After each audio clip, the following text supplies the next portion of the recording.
Boa tarde, deputado. Boa tarde a todo mundo que está aí acompanhando, né?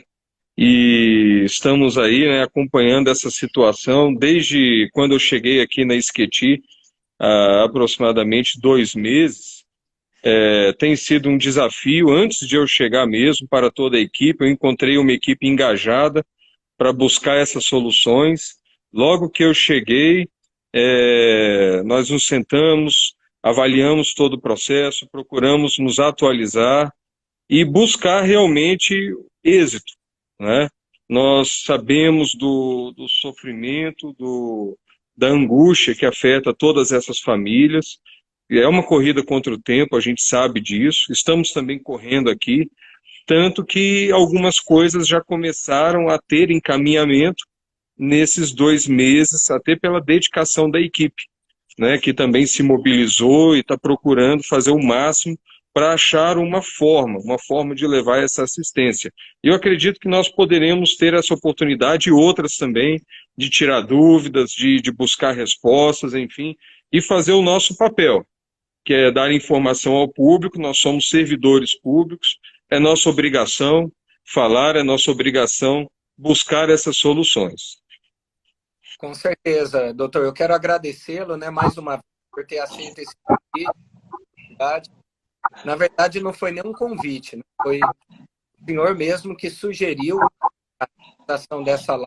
Vou deixar claro aqui para os nossos seguidores, que foi uma iniciativa que partiu justamente para que nós pudéssemos esclarecer, trazer luz aí a esses temas que surgem aí ao longo desse tempo, a essa preocupação, insatisfação das famílias, e que é natural, que eu acredito que o senhor compreende, até por conta de posicionamentos que aconteceram no passado, por parte do Ministério da Saúde, por parte do secretário que antecedeu. Então, existem aí muitas perguntas no ar, sem resposta, para os familiares dos pacientes com AME, em especial tipo 2 e tipo 3. Eu fiz uma breve introdução, até na live anterior, doutor, falando um pouco do nosso trabalho também, porque de ontem para hoje, que nós divulgamos aí a live, muita gente que não acompanhava o nosso trabalho está passando a acompanhar. E para mostrar também que a intenção e também do senhor, eu já tive a oportunidade de conversar algumas vezes, de fato, de achar soluções para o problema desses pacientes e não de criar novos problemas. Eu presido a frente de doenças raras na Câmara desde 2016. Essa pauta de doenças raras é uma pauta que eu atuo desde 2015. E o primeiro caso de AME que eu fui procurado foi de um paciente aqui do Paraná, na cidade de Jacareí. E graças a essa pessoa eu passei a ter conhecimento do tema e nós abraçamos a causa também em todo o Brasil. E é claro que eu participei diretamente, doutor, desde o processo, do primeiro processo de registro do medicamento pela Anvisa. Então, nós fizemos reuniões na Anvisa, à época, participamos do processo da assinatura depois dessa incorporação via SUS, mas daquele momento, eu posso dizer por aquilo que eu vivenciei, daquele dia para cá, criou-se aí um constrangimento muito grande. É claro que essa live tem esse objetivo, esse propósito de esclarecer para a população tudo o que está fazendo e de mostrar o que o Ministério da Saúde, de fato, está fazendo para que o mais rápido possível uma resposta seja dada a esses pacientes. Eu quero agradecer a todo mundo que me mandou perguntas. Nós tentamos compilar algumas perguntas que eu espero fazer ao longo da live ao Dr. Hélio também. Agradecer ao engajamento e a participação de vocês. Quero me colocar à disposição como representante do povo e da Frente de Doenças da Câmara. E também quero cumprimentar, em nome de todas as associações que participam conosco, as entidades, cumprimentar a senhora, a primeira-dama da República, que está participando da live também conosco, doutor Hélio. Ela que se transformou aí na madrinha, posso dizer assim, né? A mãezona aí dos raros em todo o Brasil, abraçando essa causa, ajudando a dar visibilidade ao tema. e ajudando também a transformar isso numa realidade que precisa ser enfrentada no nosso país. Então, um abraço à senhora Michele Bolsonaro. Doutor Hélio, e deixo à vontade para que o senhor possa iniciar falando principalmente sobre essas situações que aconteceram, que ocorreram aí na última semana. Perfeito, obrigado, deputado. E, assim, o que hoje nós temos? Nós temos uma portaria, não há revogação de portaria. A portaria que foi publicada pelo então ministro Mandetta, ela continua vigente. Nós estamos trabalhando dentro do marco lógico e legal dessa portaria. Ela nos orienta, ela nos possibilita avançar ou não. Então, nós não podemos fugir ao que está na portaria, e foi feita também uma nota técnica pelo então secretário Denizar. Então, assim, temos pautado nossos trabalhos dentro do que é possível fazer com as restrições que existem, tanto nessa portaria e as orientações que nos são dadas ainda por meio da nota técnica. E quando a gente fala de compartilhamento de risco em vários lugares do mundo, parte-se do pressuposto que há uma incorporação antes. Incorpora-se e então compartilha-se risco, né? E essa incorporação ela pode ser revista. Eu sei que houve um empenho, houve assim uma palavra de que seria viabilizado, mas realmente nós não podemos, pelo menos essa é a minha visão, eu não posso prometer nada a ninguém se eu não consigo assegurar por mim que eu consiga levar aquilo a êxito. Hoje nós estamos tentando, e tentando com pressa. A equipe toda está mobilizada, e o nosso papel é esse aí, é salvar vidas e fazer o máximo. E não há perspectiva no momento de revogar a portaria. O que houve foi que apontaram para a ideia de que fosse realizada uma nova pesquisa, já que as evidências, à época, não permitiram, conforme a plenária da Conitec, que é quem julga se o remédio entra no SUS ou não. Ele é registrado na Anvisa, e aí depois vai para a Conitec para ver se entra no SUS ou não. Uma coisa não obriga a outra necessariamente. E aí aconteceu o problema. As evidências, os resultados das pesquisas, naquela época que foi tentado da última vez e não entrou, elas não foram consideradas suficientes para permitir a incorporação. E aí aventaram a possibilidade de fazer uma pesquisa. Só que quando a gente vai olhar o que está posto na portaria, o que está posto na nota técnica, tudo aquilo preconiza que seja feita uma incorporação e que, caso haja essa pesquisa, não há impedimento que ela seja feita dentro do acordo de compartilhamento de risco. Mas dentro do acordo de compartilhamento de risco, preconiza incorporação, né? Então, assim, a gente se encontra nesse dilema. A gente precisa correr atrás, né? E nós temos nossas limitações legais, né? A gente, nesse momento, está buscando, junto com o laboratório, uma forma de apresentar de novo para incorporar. Eu sei que todo mundo pensa, puxa vida, mas já não foi de novo, né? O tempo está correndo, a gente sabe disso, a gente também a gente não tem nem tempo para pensar muito nessas coisas, a gente tem que correr atrás do que for possível. Mas o fato é que a gente sentou com o laboratório, falamos da questão de pesquisa, que há limitações, o laboratório está ciente, não se voltou à estaca zero de nada, nós estamos evoluindo uma proposta junto com o laboratório, chegamos a aventar com o laboratório, olha, pesquisa é uma coisa, incorporação com compartilhamento de risco é outra. Dá para fazer uma pesquisa no que teve incorporação com acordo de compartilhamento, mas uma coisa não é igual à outra. Agora, a gente pode tentar uma pesquisa, aí dependeria até de uma doação de medicamentos do laboratório, eles não tinham condições de fazer essa doação e a gente não pode adquirir medicação para pesquisa, o SUS, ele só pode comprar medicação, deputado, para o que foi incorporado, ou incorporado com compartilhamento de risco. E vamos dizer que é falta de vontade, pelo amor de Deus, não é mesmo. Se a gente pudesse, a gente colocava, incorporava, mandava comprar, mas isso simplesmente não ia acontecer, porque a gente seria questionado, não tem instrumento para fazer isso acontecer, e até como eu já falei com algumas pessoas, cai o secretário, cai a equipe inteira, não acontece nada, cria-se problema e atrasa-se o processo mais ainda. Então nós estamos querendo, dentro do que é possível, né, fazer uma incorporação com compartilhamento de risco. Nós nos propusemos a ajudar o laboratório a apresentar essa proposta, qualificar essa proposta.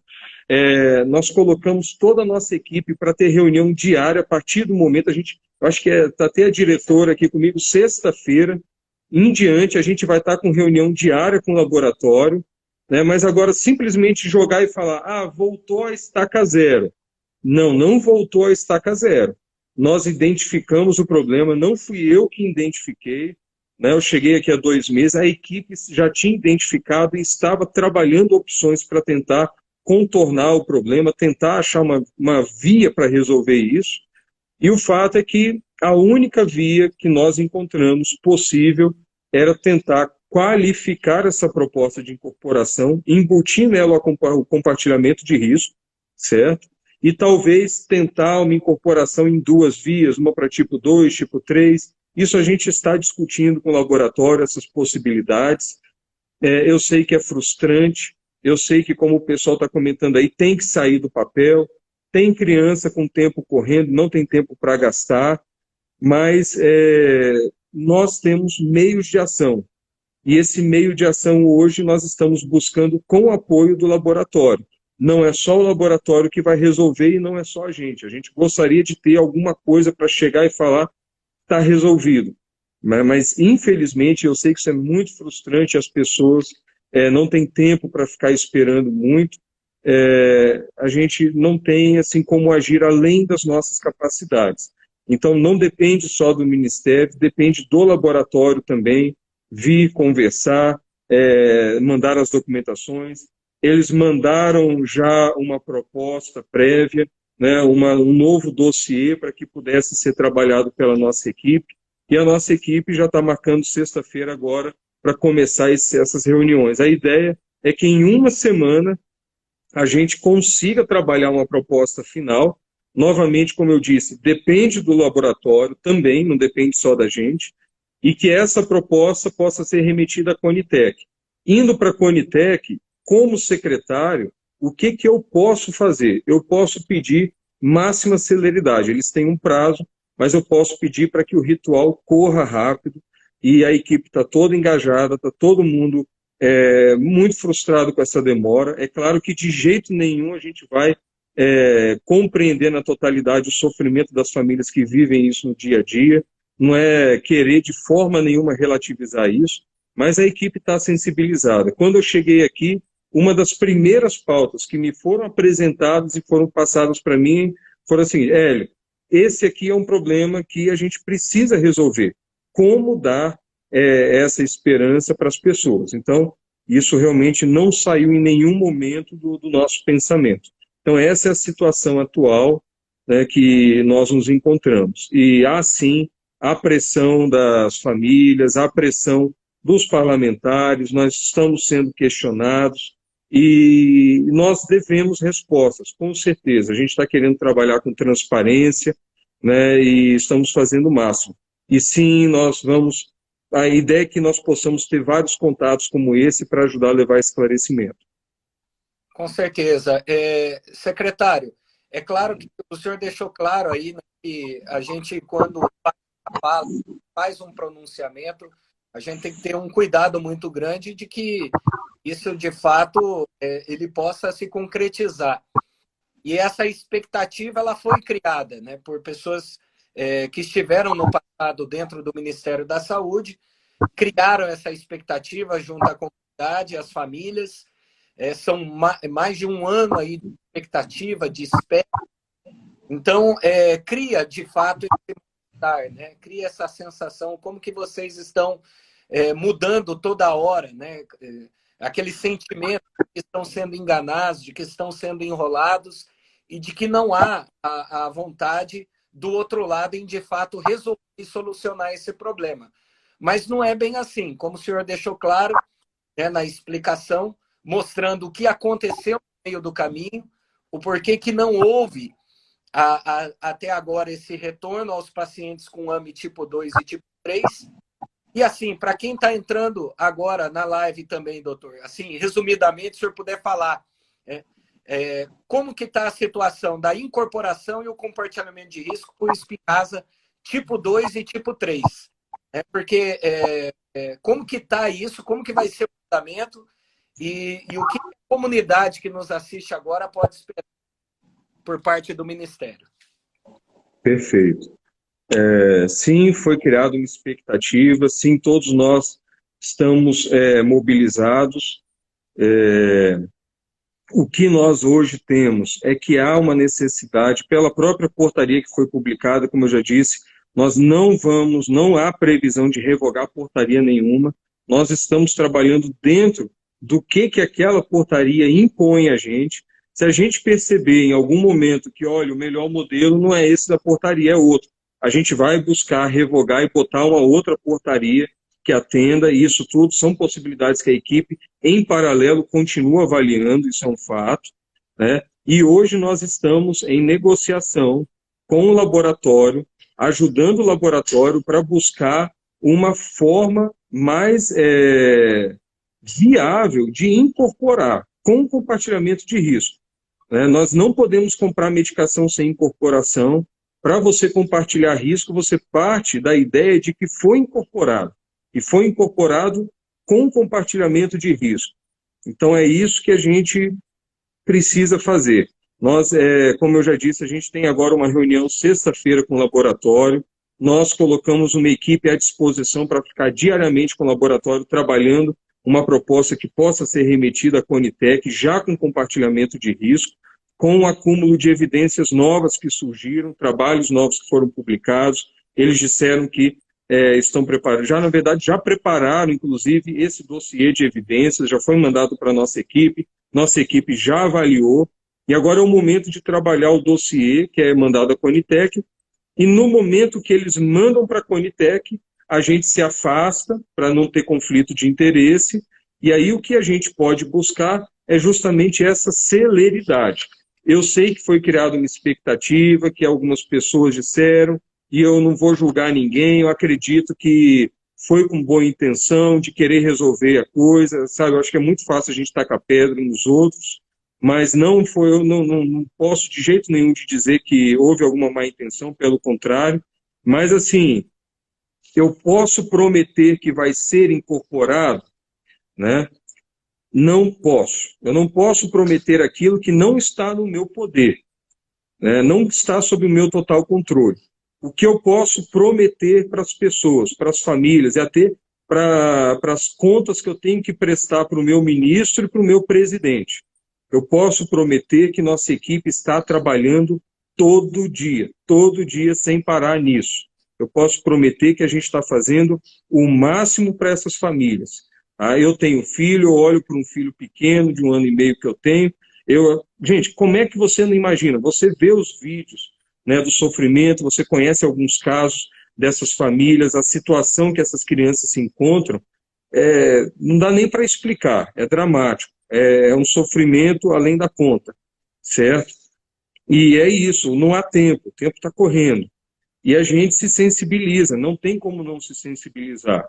E o que eu posso prometer é isso, estamos fazendo o máximo. Se eu prometer um pouco mais do que isso, aí eu preciso ser muito sincero com todo mundo. Eu não vou estar falando a verdade da minha perspectiva, entende? Eu não posso, vai dar certo. Gente, eu gostaria que desse certo, eu quero muito que dê certo, mas eu não posso prometer nem para o presidente, nem para o ministro, nem para a primeira-dama, nem para o deputado, nem para as famílias, que, decidimos, vai acontecer. Não, o que eu posso prometer vai acontecer se o laboratório concordar, se o laboratório conseguir chegar numa proposta de acordo de compartilhamento de risco atrelado na incorporação, e se a plenária da Conitec avaliar as evidências, a gente ainda precisa, inclusive, avaliar a parte econômica da proposta, que o laboratório enviou a parte científica, faltou uma parte de economia para a gente poder avaliar também essa questão da incorporação. Então, o que a gente pode prometer é que a equipe tem se empenhado e vai se empenhar ao máximo, vamos dar celeridade ao processo. Qual o prazo? O prazo vai depender também da empresa. Nós vamos colocar as condições que nós temos para poder entregar isso para a Conitec, certo? E aí o prazo da Conitec é colocar na primeira reunião, depois que essa submissão de proposta for, na primeira reunião, ou até mesmo uma reunião extraordinária, a gente pode conseguir isso para dar celeridade, certo? As reuniões são mensais. Às vezes, mas a reunião é daqui a 20 dias. A gente coloca uma reunião para menos de uma semana. A gente chama as pessoas, a gente tenta dar um jeito. Está aqui a equipe acenando que dá para fazer isso, dá para a gente correr atrás, entendeu? E aí, avaliado na Conitec, 10 dias, correto, de audiência pública, de consulta pública, para todo mundo se posicionar. Eu sei que a comunidade vai se posicionar, vai pedir celeridade, vai pedir para liberar, né? E aí, tendo essa consulta pública, assina-se. Agora, precisa preparar isso direito, precisa ser uma proposta que o laboratório tem que nos ajudar, e a gente está ajudando o laboratório a chegar nessa proposta final, porque não depende de mim julgar se vai ou não vai. A Conitec ela é um grupo de pessoas de vários pontos da sociedade, algumas do Ministério, algumas de fora, e eles sentam, avaliam as evidências científicas, veem o que há de novo, e aí eles vão julgar. E esse julgamento eles vão colocar se vai ou se não se incorporar ou não. E a ideia é que a gente já possa falar, olha, incorpora, mas incorpora com essa questão de compartilhamento de risco. Isso é a nossa esperança de que sensibilize a todos, que vejam assim, mesmo que essas evidências não sejam tão avançadas como outras situações, considerando que é uma doença muitas vezes letal, considerando que é uma doença irreversível, é uma doença de evolução rápida em alguns casos, e considerando que há essa possibilidade de compartilhar risco e que aumenta a segurança disso dentro do sistema de saúde, a nossa esperança é que a maioria deles vire e fale. Nós concordamos. Então, se isso acontece, vai para frente, certo? Eu posso prometer como as pessoas vão decidir? Não posso. Eu não posso também obrigar que alguém aceite. Isso aí seria até um ato errado nosso, um ato de improbidade, que a gente chama, né? Eu estaria sendo alguém fazendo coisa errada. É burocracia? Né? Muitas vezes as pessoas pensam, isso é burocracia. É sim toda uma formalidade, é uma burocracia que existe, ela é feita simplesmente porque a gente não pode fazer o que a gente quer, né? Porque quando chega alguém querendo fazer uma coisa errada, se não tiver uma trava, a gente sabe o que pode virar. Então a burocracia existe? Existe. A gente pode acelerar ao máximo? A gente pode. Cada dia é um dia de perigo para cada família dessas. Então a gente pode acelerar? Pode. Tem como evitar qualquer formalidade? Não, é impossível para a gente fazer qualquer coisa se a gente não seguir o que está na portaria, o que está na legislação do Brasil. A gente estaria fazendo uma ilegalidade. Não ia dar certo, não ia acontecer nada de fato, e a gente ainda ia ser praticamente expulso do governo. Não é questão desse governo, é uma questão de Constituição Federal, de normativa, e isso supera todos nós. Então eu sei do desespero, eu sei que todo mundo quer solução, a gente também quer, a gente está sendo pressionado, e se a gente estivesse simplesmente fazendo política, a gente não mexeria nessa questão tão delicada e aceleraria isso, inclusive nos exporia, a mim e toda a equipe, até pela nota pública que foi feita pelo laboratório, às vésperas do mês de agosto, que é onde toda a atenção se vira justamente para essas questões. Se a gente fosse uma questão simplesmente de imagem, de política, a gente poderia deixar para depois, vamos dizer assim, falar que está difícil resolver. Não, a gente optou por imediatamente assumir o ônus todo da pressão social que viria e fazer o que é possível. Então é isso que a gente está fazendo. Com certeza. Doutor, nós temos um pouco tempo, mas eu queria, se for possível, ainda fazer a pergunta aqui, algumas perguntas que foram encaminhadas. Então, tem muita pergunta repetida, então, com certeza, as pessoas vão se sentir também contempladas, né? Nós temos aqui, por exemplo, a pergunta da menina Laísa, ela, de sua mãe Edna, da Paraíba. Ela mandou um áudio para nós, né? Nós recebemos pelo WhatsApp, e ela pergunta o seguinte: primeiro, já temos data para iniciar o PCDT da AME 2 e 3? Segunda pergunta, existem entraves burocráticos para a regularização da dispensação do Spinraza para a AME tipo 2 e 3 pelo SUS? E terceiro, os pacientes que estão recebendo a medicação via judicial correm o risco de parar o tratamento? Perfeito, deputado.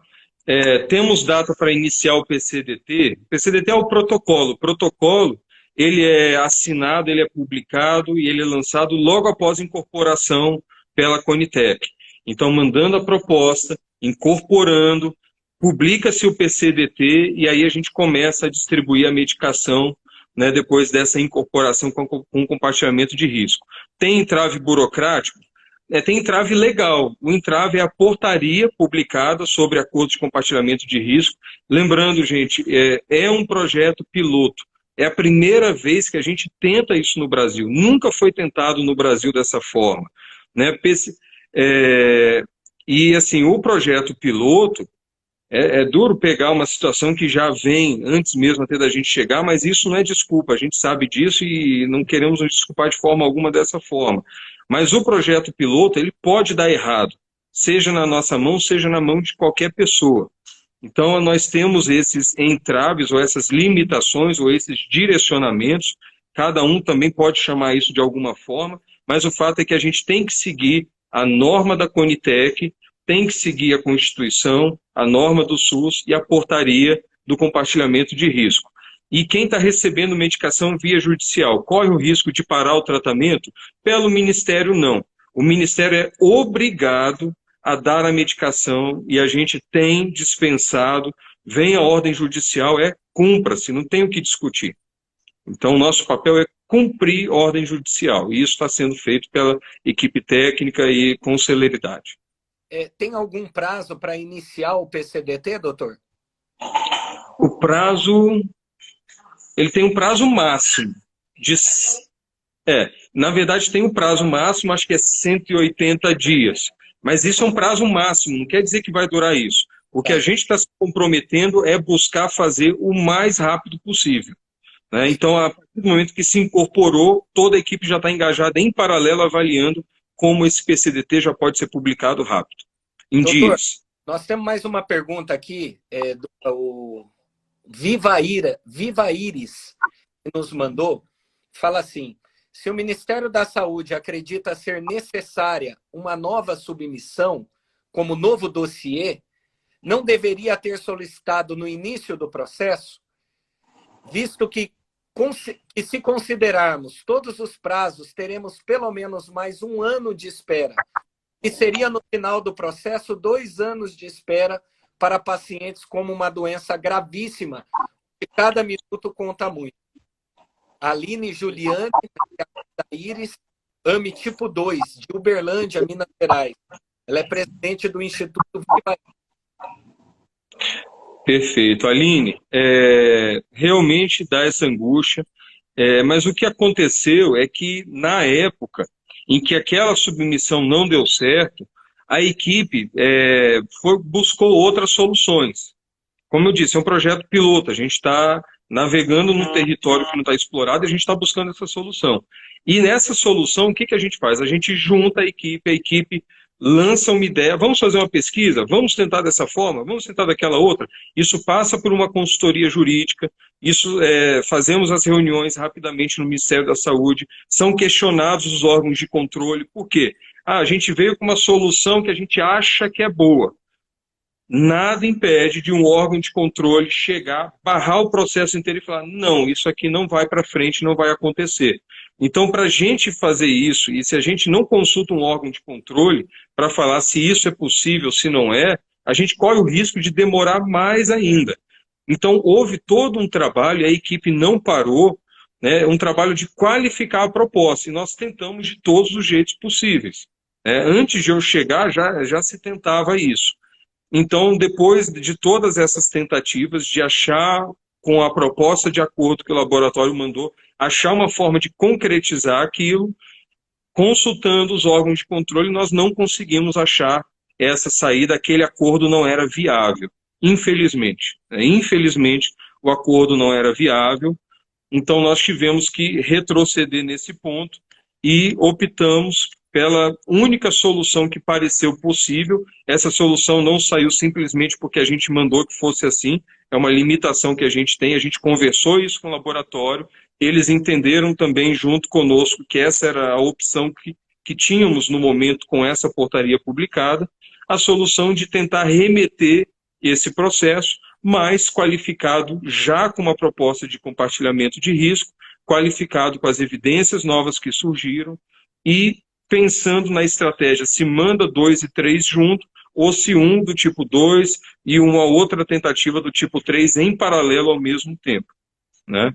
Certo. Doutor, ela também encaminhou uma outra pergunta, né, dizendo assim, se o acordo de compartilhamento de risco é estudado tendo como exemplo modelos usados nos Estados Unidos e na Europa, como devemos nos sentir vendo que nos países da Europa e Estados Unidos já temos triagem neonatal, temos pacientes sendo tratados, enquanto no Brasil ainda discutimos questões financeiras? Olha, Aline, novamente, questões financeiras são discutidas na Europa também. Onde há sistema público, essas questões fazem parte da incorporação de qualquer medicação. É duro falar dessas coisas, porque uma vida não tem preço. A vida é uma coisa valiosa. O que tem valor não tem preço. O que tem valor merece dignidade, merece todo o nosso empenho. Mas temos recursos, e os recursos são limitados. E, assim, o risco de você incorporar sem avaliar a questão financeira, e a gente está num país que foi depredado por anos e anos de problemas, que sofremos limitações no nosso orçamento, hoje nós pagamos o preço de problemas do passado também, né? O problema de incorporar algo de grande impacto financeiro é chegar antes do fim do ano e não ter dinheiro para pagar o tratamento para outras milhares de pessoas. Ah, mas, puxa vida, precisa ter dinheiro para isso. Eu concordo, precisa ter dinheiro para isso. A gente tem que buscar soluções. Temos, inclusive, vários deputados propondo a questão de talvez poder ajudar com emenda parlamentar. A gente tem que dar as mãos, unir forças para ir atrás dessas soluções. Agora, questões financeiras são avaliadas no mundo inteiro. Essas medicações não são gratuitas, os laboratórios não doam essas medicações para os sistemas públicos, então tem todo um estudo que precisa ser feito. Se alguém incorpora algo e não tem condições depois de pagar, isso vai comprometer tudo, vai trazer grande prejuízo para todo o sistema de saúde, pode até causar colapso no sistema.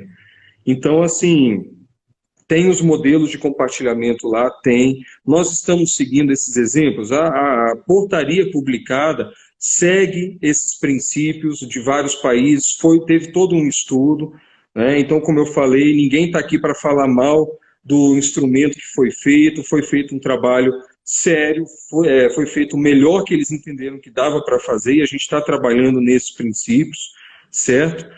Mas, enfim, a questão da triagem neonatal, estamos também no estudo dessas questões, da possibilidade de triagem neonatal para fazer diagnóstico rápido. Então, a equipe também já está com isso aí na frente, buscando, trabalhando. E é isso, buscar rapidamente chegar nessas soluções. Com certeza. Doutor, apenas assim, né, o senhor já falou no início da live, mas tem uma pergunta aqui da Iname Brasil, Instituto Nacional de Atrofia Muscular Espinhal. Eu acho que vem bem no sentido daquilo que o pessoal está falando aqui nos comentários também. Eles falam assim, o laboratório, a Biogen, informou em carta aberta que o Ministério da Saúde colocou que, após explorar diversas alternativas, não foi encontrada a solução que viabilizasse a aquisição e dispensação do Nursineta, né, para atender os pacientes com atrofia muscular espinhal AME tipo 2 e 3. tal como originalmente planejado. A orientação é que a Biogen faça uma nova submissão à Comissão Nacional de Incorporação de Tecnologias no SUS. Isso, processo, será necessária nova submissão à Conitec?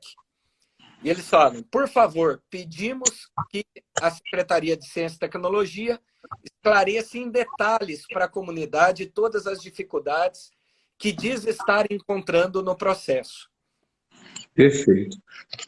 Sim, há necessidade de incorporar. Essa incorporação, o ideal é que ela já seja feita com o acordo de compartilhamento de risco proposto na sua forma final, uma forma que o Ministério consegue suportar, né, consegue encaixar no que existe hoje de regramento e com o que o laboratório também consegue suportar. Ele tem que ser de comum acordo, certo?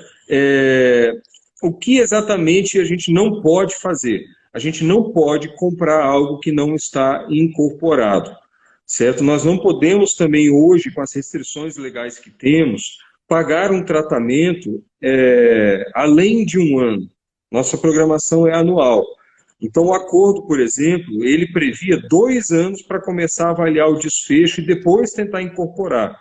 Então, só essas questões, por exemplo, nós não podemos fazer um planejamento hoje com o que temos para 2 anos e não 1 ano. E nós não podemos adquirir essa medicação sem essa incorporação, a título de pesquisa. Se a gente compra a medicação para uma pesquisa, para um laboratório privado, no âmbito da pesquisa sem incorporação, isso abre, por exemplo, um precedente, logo todos os laboratórios também poderiam pleitear isso. Então, além de não poder fazer, é algo que é contraditório, até com a própria possibilidade que nós temos, né? E, enfim, há uma série de entraves no processo do acordo que foi enviado, dessa incompatibilidade do acordo com a nossa possibilidade de pagamento e da necessidade na portaria, na nota técnica, no parecer da Conjur, de ter evidência, de ter incorporação, e daí essa incorporação ser dentro desse acordo.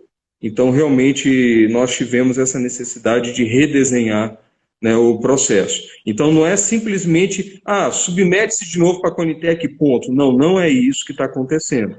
Como eu falei, nós estamos recebendo a proposta, já recebemos parte dessa proposta, e nós estamos reunindo junto com o laboratório para tentar fazer essa submissão dessa proposta, mas já uma submissão qualificada, né, tentando buscar o máximo de sucesso. Sim. E o que a partir disso, doutor, é possível fazer pela secretaria para tentar dar uma maior celeridade? O senhor já colocou, né, que a Conitec ela é um órgão independente, até para que não haja interferência. O Ministério, a partir desse momento, se afasta do acompanhamento desse processo. Mas, com certeza, também todos aqueles que estão no colegiado da Conitec devem acompanhar e o drama também que vivem essas famílias, né? Há algo que pode ser feito pela secretaria para que, de fato, tenha-se uma priorização na análise desse novo processo? Sim, sim, há várias coisas que podemos fazer. Uma delas é essa. Nós já tivemos várias reuniões com o laboratório, inclusive com um dos hospitais de excelência do Brasil, que está também ajudando nesse processo. Nós teremos, a partir dessa sexta-feira, reuniões em caráter intensivo com a equipe de trabalho do laboratório para desenvolver essa proposta. Nós queremos que essa proposta chegue na sua forma final em 1 semana. Isso é o nosso ponto que a gente quer chegar. Dependemos, novamente, como eu digo, não é questão que dependa só do Ministério, depende deles, né? Então, nós vamos tentar correr com essa submissão, submetido o dossiê para julgamento na Conitec. Nós vamos marcar o quanto antes, ou pegar na primeira reunião que vier logo na sequência, ou até marcar uma reunião extraordinária antes de 1 mês para fazer esse julgamento. E depois desse julgamento, 10 dias de consulta pública, e aí, com o resultado, a gente pode também dar celeridade e já buscar a publicação desse protocolo, na sequência dessa consulta pública. Não dá para pular isso tudo? Não, não dá, senão isso aí é o que a gente estaria incorrendo em ilegalidade. e aí comprometeria tudo e nada teria efeito. Infelizmente, temos essas dificuldades, sim. Isso é um fato, isso não é uma questão de escolha nossa. Doutor, a Inami também perguntou aqui, ó, será que o Brasil está preparado para implantar um modelo de compartilhamento de risco complexo como este, que até então vinha se desenhando? Será que esta é a melhor solução para todos? Será que um modelo mais simples de compartilhamento de risco, como a definição de um teto de gasto, por exemplo, poderia ser mais execuível e mais rápida? E um outro ponto que eles levantaram aqui também, doutor, né? Considerando todos os desafios encontrados para a implantação do modelo de compartilhamento de risco, a urgência e a necessidade dos pacientes que não dispõem de qualquer outra alternativa de tratamento, por isso podem mais esperar. Não faria mais sentido hoje incorporar de maneira tradicional? Perfeito. Olha, essa pergunta que a Inami mandou é justamente o questionamento que a equipe trouxe imediatamente quando eu cheguei, né? Olha, como que a gente faz um modelo mais adequado? Como a gente consegue celeridade no processo? E aí foi o momento em que eu comecei a me debruçar sobre toda essa questão. Então, sim, a gente está buscando um modelo que seja efetivo, que tenha um teto, porque é obrigatório que haja um teto, mas que tenha uma avaliação de desfecho, né? Nós sabemos que, por exemplo, a medicação nem sempre dá certo. Então, essa questão de ter que avaliar o desfecho tem que entrar. Mas vai complicar demais. Não, por isso que a gente está chamando a equipe de pesquisa também de um desses hospitais de excelência para estar com a equipe, ajudando o laboratório, ajudando o Ministério a tentar desenhar esse desfecho rápido nessas reuniões que vão acontecer, né? E buscar uma solução que seja direta, que seja simples, que seja capaz de ser implementada. Certo? E não faria mais sentido incorporar da maneira tradicional? Da maneira tradicional, o nível de exigência de resultados das pesquisas aumenta muito. Então, é quase que um equilíbrio. A gente até tenta essa incorporação com evidências, às vezes, não tão fortes, igual outras medicações que foram incorporadas de forma tradicional, mas isso, de certa forma, é equilibrado por um acordo que nos ajuda a compartilhar o risco dessa incorporação, tentando garantir que vai ter recurso e tentando garantir que vai dar resultado. Agora, se a gente volta para um modelo simples, tradicional, vamos enfrentar de novo o problema das evidências científicas. Então, as evidências que existem para o tipo 1 são de um determinado tipo. As evidências que temos para o tipo 2 e para o tipo 3 são um pouco mais frágeis. Então, a tentativa do compartilhamento de risco é justamente tentar equilibrar esses fatores e viabilizar, né, essa incorporação, que depois ela é reanalisada novamente depois de um ano, e aí se busca, então, ver se há evidências suficientes para que essa incorporação seja feita de forma indefinida, né? Ou se não vai poder continuar, mas pelo menos se teve um momento de incorporação, nós, SUS, conseguimos, pelo menos, ter segurança para garantir um tratamento contínuo daqueles que apresentaram resposta. Entendeu? Então, não é uma questão só de burocracia, é uma questão também de começar alguma coisa que dê sustentação e segurança para as famílias, né? Doutor, é uma coisa que gerou uma expectativa muito grande aí nos pacientes de AMI tipo 2 e 3, foi por conta do cadastro que eles fizeram no 136, conforme a orientação aí do próprio Ministério da Saúde. E eles estão aguardando por essa medicação, né? Como é esses casos, né? E qual o impacto dessa situação para novos modelos aí, compartilhamento de risco entre as iniciativas públicas e privadas? Perfeito. Do tipo 2, foram cadastrados por meio da ouvidoria 247 pessoas e do tipo 3, 220 pessoas. Então é um quantitativo grande, estamos acompanhando isso daí, é preocupante sim, precisamos buscar essas soluções.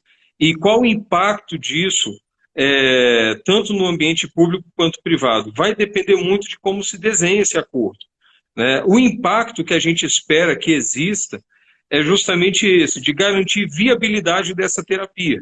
Porque se a gente não conseguir compartilhar risco de alguma forma, a questão econômica vai ser impeditiva.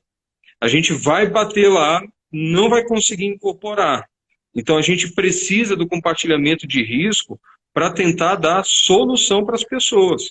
Então, quando fala compartilhamento de risco, o que toda a equipe entende, eu entendo, e todo mundo que está acompanhando também ganha essa compreensão, é que isso ajuda o SUS a buscar essas terapias mais avançadas, buscar terapias com resultados mais promissores, pelo menos que se mostram nesse primeiro momento mais promissores. E o impacto disso, se possível, se a gente consegue incorporar e faz diferença na vida das pessoas, o impacto é a vida ou a morte. O impacto é tudo, né? Do ponto de vista da pessoa, do paciente, do indivíduo, da família, né? E o impacto financeiro, se o compartilhamento de risco funciona direito, ele pode ser um pouco mitigado, ele pode ser diminuído para garantir viabilidade, e aí, mas vai gastar muito mesmo assim. Não, mas se for possível gastar muito e salvar essas vidas, que se gaste, né? Precisa gastar com responsabilidade? Sim, mas se for possível, que seja feito. O compartilhamento de risco, ele busca também viabilizar isso. Doutor, quantas pessoas que se cadastraram aí no 136, o senhor tem essas informações? Foram 530 entradas de cadastro, e desses foram considerados aptos 467 pessoas. E tudo isso agora, no andamento desse novo processo, não vai ser ignorado aí pelo Ministério? Não, de forma nenhuma. A gente conta com essas pessoas aqui, dentro de tudo que a gente está calculando, de tudo que a gente está tratando. Esse aqui é o público-alvo que nós estamos considerando também. Sim. Doutor Hélio, eu queria agradecê-lo, né, pela disposição em falar conosco, na verdade, prontamente, e sendo o senhor mesmo que se dispôs a fazer essa live justamente a trazer alguns esclarecimentos iniciais aí à comunidade de AME no nosso país. Eu queria aproveitar essa oportunidade, né, para perguntar para o senhor se o senhor teria a disposição de comigo e organizando aí com as associações, a gente poder fazer uma reunião virtual com essas entidades representadas aí em todos os estados, para que o senhor, com a sua equipe técnica, possa também trazer mais esclarecimentos também com relação a tudo isso. Explicar como que é esse procedimento dentro da Conitec, como que funciona, trazer luz a questionamentos que vêm, em dúvidas que vêm com relação à portaria, a falas que foram postas em ambientes públicos, como, por exemplo, a Câmara dos Deputados, o Senado Federal, audiências públicas que foram feitas e os representantes do Ministério estiveram lá falando, e que hoje trouxeram aí um certo constrangimento a essas famílias. Se o senhor aceitasse, né, nós poderíamos organizar com a participação aí das entidades, porque com certeza entender como é o processo, entender aquilo que o Ministério da Saúde precisa, nesse momento, também respeitar para que definitivamente essas medicações sejam incorporadas. É claro que não resolve nada, mas pelo menos ajuda as famílias a serem elucidadas aí com relação a todas essas dúvidas que surgiram aí no meio do caminho. Então, queria propor aí, fazer essa sugestão, né, como um gesto concreto aqui dessa nossa live, se o senhor aceitar. Perfeito, deputado. Eu só gostaria de deixar uma coisa bem clara, não é a favor aceitar isso.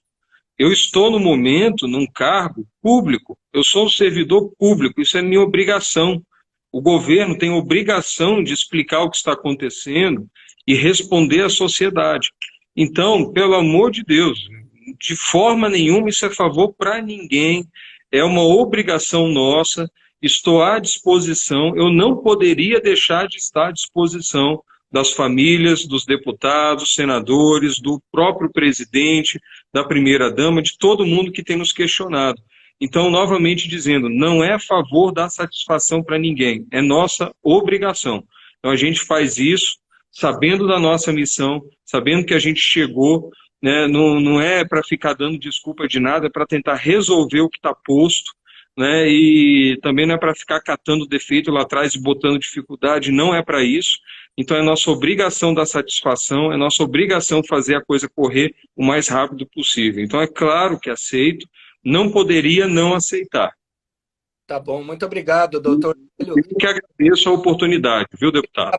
Aproveitar aí a grande audiência nossa nas redes sociais, de dizer para os nossos seguidores, para a população de AME e também os demais pacientes com doenças raras e outros tipos de doenças raras, e o doutor Hélio, ele já aceitou, né, participar com a sua equipe do grupo de trabalho, um grupo de trabalho interministerial, que é uma proposta que foi feita por nós, legisladores, no ano passado, em discussão do relatório da subcomissão de doenças raras, da Comissão de Seguridade Social e Família. Então, nós estamos criando aí esse grupo de trabalho, Ministério da Saúde, Ministério de Direitos Humanos, Mulher e Família, Ministério da Educação, para pensar, de fato, em conjunto com o Poder Legislativo, Câmara e Senado, também com a sociedade civil organizada, política para que a gente possa, de fato, debater não só essa pauta, como outras pautas que são muito extensas quando a gente trata aí de doenças raras. Quero já aqui dizer para a comunidade que o doutor prontamente aceitou esse convite, vai participar conosco. Eu tenho certeza que isso vai nos ajudar a dar uma maior celeridade nas ações voltadas aos pacientes com doenças raras, em geral, não apenas aos pacientes também com AME. E, é claro, há muito que se avançar ainda no nosso país. Mas é unindo forças que nós, com certeza, conseguiremos. Não é verdade, doutor? Sim, com certeza, viu, deputado? E, novamente, eu agradeço essa oportunidade de estar conversando, estar respondendo essas dúvidas. A nossa ideia é que o canal de comunicação seja sempre fortalecido com essas famílias, com a sociedade civil. Como eu falei, é nossa obrigação prestar contas. E a gente está aqui para isso. E a gente não pode jamais se negar a dar informações de tudo que está acontecendo. Então, é nossa obrigação, vamos marcar o quanto antes. Sexta-feira agora novamente começamos as reuniões com o laboratório e estamos nos esforçando ao máximo. Isso mesmo. Então eu vou deixar aí para o pessoal mandar no inbox para mim as mensagens, aqueles que queiram participar, representando as entidades, e a gente vai organizando, se for o caso, até um grupo de WhatsApp para poder organizar a reunião junto com o doutor Hélio, que está extremamente aberto, abriu as portas aí da secretaria, extremamente atencioso, desde o primeiro momento que eu procurei, já nos respondeu prontamente. Então eu tenho certeza que com isso nós vamos conseguir avançar muito agora. Sem promessas, sem falar aquilo que a gente não pode cumprir, mas de fato agindo para que o mais rápido possível soluções sejam dadas aos problemas que surgem no meio do caminho. Doutor, fica à vontade, muito obrigado, que Deus abençoe. Se tiver alguma coisa que queira falar, agradeço e estou à sua disposição também de ajudar a secretaria no âmbito legislativo, inclusive com as emendas parlamentares, já falei isso pessoalmente, e também na nossa legislação, na lei de diretriz orçamentária, tudo que é nosso alcance para que a gente consiga melhorar o trabalho voltado a assistir os pacientes com raras no país, nós vamos fazer lá no Congresso Nacional. E, é claro, contando com o apoio de vocês aí também, para que a gente possa trabalhar conjuntamente. Perfeito, deputado. Então, muito obrigado. Aceitamos, sim, toda ajuda, todo apoio é valioso, e que Deus ajude essas famílias todas, que Deus ajude o nosso país e nos ajude a achar essa solução e achar rápido. Viu, deputado? Muito obrigado e até bem breve, né? Porque eu estou vendo o pessoal está cobrando, tem pressa e com razão. E eu não tiro essa angústia, eu não tiro essa pressa de jeito nenhum, eu desmereço isso. Eu acho que tem que ser respeitado, eles estão de forma legítima pressionando e a gente tem que corresponder. Obrigado, viu, deputado? Grande abraço aí para todos também que estão acompanhando. Obrigado a todos que participaram conosco da live. Nos ajude a compartilhar, vai ficar salvo aqui nas minhas redes sociais, a enviar para o maior número de pessoas e a gente vai dando continuidade a esse trabalho e a essas ações com a abertura aí do Ministério da Saúde, da Secretaria de Ciência e Tecnologia. Eu tenho certeza que nós vamos conseguir avançar e muito, não apenas nessa pauta, como em outras pautas voltadas aos pacientes com doenças raras no país. Um abraço a todos, que Deus abençoe você e não esqueça de compartilhar com todo mundo aí essa live e nós vamos organizando a reunião. Me manda no inbox uma mensagem com seu telefone para participar conosco, que nós vamos organizar essa reunião com o Dr. Hélio, né, acolhendo aí as sugestões, as perguntas, antecipadamente, tirando todas as dúvidas de vocês, tá bom? Vamos fazer algo bem organizado, de forma bem didática, que a gente consiga, de fato, trazer luzes às dúvidas, aos problemas, respostas aos problemas, aos inúmeros problemas que aconteceram aí no meio do caminho. Obrigado a todos que nos ajudaram a divulgar essa live também. Estou vendo aqui o Patrick e muitas outras pessoas que participaram conosco. Que Deus abençoe a todos vocês, tá bom? Nós continuamos unidos nessa luta. Eu entrei por um acaso aí em 2015, numa audiência pública na Câmara dos Deputados, logo que eu fui eleito, que acontecia, promovida pela Associação Maria Vitória. E aquilo me chamou a atenção, eu chamei eles para uma reunião no meu gabinete e fiz um vídeo nas minhas redes sociais e logo apareceu o primeiro caso de doença rara. Um vizinho, um amigo meu de infância com uma doença rara. Desde então, eu nunca mais parei. Presido a Frente Parlamentar de Doenças Raras na Câmara desde 2016. Então, essa luta de vocês é nossa, é minha, é da minha família. Nós queremos ser a voz de vocês no Parlamento e no Congresso Nacional. Contem conosco, o nosso apoio, e nós contamos com vocês. Nós estamos fazendo tudo que está a nosso alcance para tentar dar a maior celeridade possível, não apenas nessa pauta, tá, gente? Porque eu sou procurado aí por demandas voltadas aos pacientes com raras, das inúmeras possíveis. E nós temos um trabalho publicado também no portal da Câmara dos Deputados, que é o meu relatório da subcomissão de raras, com muitas informações. É o trabalho mais completo feito por parlamentares na Câmara dos Deputados nos últimos anos. Então, acompanhe lá, nós vamos deixar aí disponível o link para vocês, para que vocês possam acompanhar o trabalho que vem sendo feito. E nós vamos continuar, não vamos parar. A pandemia não vai nos parar e não vai impedir de que nós continuamos dando vozes a cada um de vocês. E contando, é claro, com o apoio também da senhora primeira-dama da República, a Michele Bolsonaro, que participou da live conosco, é nossa madrinha aí dos raros, e ela vai nos ajudar nessa causa. Com certeza é a causa de todos nós. Um abraço a todos, fiquem com Deus. A live vai ficar salva aqui nas minhas redes sociais, tá bom? Compartilhem e enviem para os amigos. Tchau, tchau.